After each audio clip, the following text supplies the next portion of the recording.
நகைக்கடையில் இளம்பெண் நூதன மோசடி. சிசிடிவி காட்சிகளை வைத்து போலீசார் விசாரணை.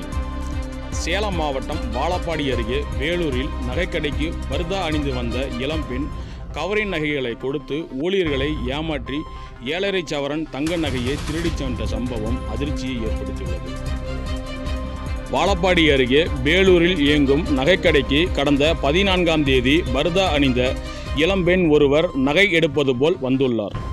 தான் அணிந்திருந்த நகைகளை கடை ஊழியர்களிடம் கலட்டி கொடுத்து அவர் அதற்கு மாறாக 7.5 பவுண்ட் தங்க நகையை பெற்றுக்கொண்டு அங்கிருந்து கிளம்பிவிட்டதாக கூறப்படுகிறது.